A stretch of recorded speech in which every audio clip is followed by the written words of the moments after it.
हम पूरी परंपरा के साथ, आदिवासी परंपरा के साथ निभा करके उन्हें विदा करते हैं। तो जब जीने से लेके मरने तक हमारे रहन सहन में, हमारे स्वभाव में, हमारे तौर तरीके में, हमारे त्योहार में, हमारे खाने पीने के व्यंजन में, हमारे पहनने ओढ़ने के तरीके में, हमारे बोलचाल में आदिवासी है, तो हमें वो मान्यता क्यों नहीं मिलती? क्या हमारा हक नहीं है? क्या ये हमारा हक नहीं है? है कि नहीं है? आज इतने तकलीफ में, इतने दुख से जब जेबीपी के लोगों ने आपके हेमंत दादा के पास आए और उनके पास में ये आह्वान किया कि हमने बहुत सरकारें देख ली, सब लोगों ने हमें झूठ बोला, जब समय आता है चुनाव का हमें झूठे वादे करते हैं, हमें बोलते हैं आज नहीं, थोड़ा इंतजार करो, 5 साल 4 साल का इंतजार करो, अब एक बार होगा। होता है कि नहीं होता है? हमारे काम कर रहे मजदूर साथियों को, दीदियों को, बहनों को, भाई को उस जमीन का मालिकाना हक तक नहीं मिलता। कितना बड़ा होता है एक गरीब का घर? इतना बड़ा होता है क्या गरीब का घर? छोटा सा कमरा होता है, ऊपर छत भी मजबूत नहीं होती है, दीवार भी नहीं होती है ढंग की। बरसात आए यहाँ तो बाढ़ का भी आपका हमेशा खतरा लगा हुआ रहता है। बाढ़ आए तो कहीं ना कहीं पानी के द्वारा सांप बिच्छू के अंदर ना घुस जाए। घर पे एक मजबूत खाट नहीं होती, घर में एक मजबूत चूल्हा नहीं होता। ये दर्द है यहाँ के मजदूर भाइयों का, ये दर्द है यहाँ के टी ट्राइब का, यहाँ के आदिवासियों का। ये किसी ने समझा नहीं। अंग्रेज तो चले गए, लेकिन अंग्रेज के स्वरूप में यहाँ पे सत्ता में बैठे लोगों ने भी वही व्यवहार किया है, तो इनमें और अंग्रेजों में कोई फर्क नहीं है।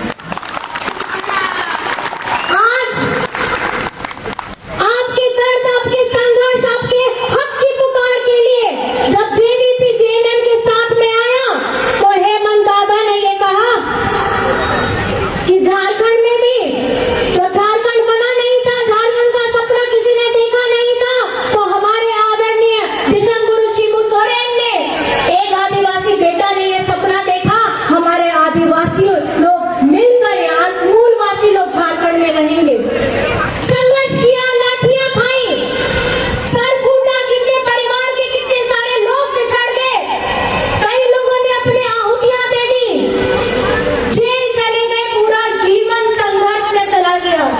हमेशा याद रखिएगा, पहली पीढ़ी जो होती है वो हमेशा ऐसा संघर्ष करती है कि जिन्हें लाठियां खाना पड़ता है, जिनको अपने जान का परवाह नहीं करना होता है, अपनी मिट्टी के लिए, अपने जंगल के लिए, अपने जमीन के लिए, अपने पानी के लिए, उन्हें वो लड़ाई करके अपनी आहुति देनी पड़ती है। तो दूसरा जो पीढ़ी होता है वो संघर्ष करके उसको और आगे बढ़ाता है, ताकि उसके सामने जो जिम्मेदारियां थी, उसके बड़े लोग, वो जिम्मेदारी को आह्वान करना होता है। वैसे लोग का जीवन भी इसी तरीके से अपने परिवारों से दूर हो जाता है, वो लड़ते हैं और संघर्ष करते हैं। जो तीसरी पीढ़ी आती है, उसे एक थोड़ा सा मौका मिलता है कि वो पहचान, वो लड़ाई जो 2-3 पीढ़ियों से लड़ी आ रही है, अब उस लड़ाई को आपको और आगे बढ़ा करके, वो जिम्मेदारी को अपने मजबूत कंधों पे लेकर के आपको आगे बढ़ना है। तो मैं आपसे ये सवाल पूछना चाहती हूँ, जिस संघर्ष के लिए, आपके स्वाभिमान के लिए, आपके आदिवासियत पहचान के लिए, आपके इस जगह जमीन में अपना नाम दिलवाने के लिए, आपको उचित मजदूरी देने के लिए जेएमएम जेबीपी के हमारे भाई यहाँ प्रभात दास जी खड़े हैं। मैं आपसे अपील करना चाहती हूँ, लेकिन अपील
संघर्ष करना है।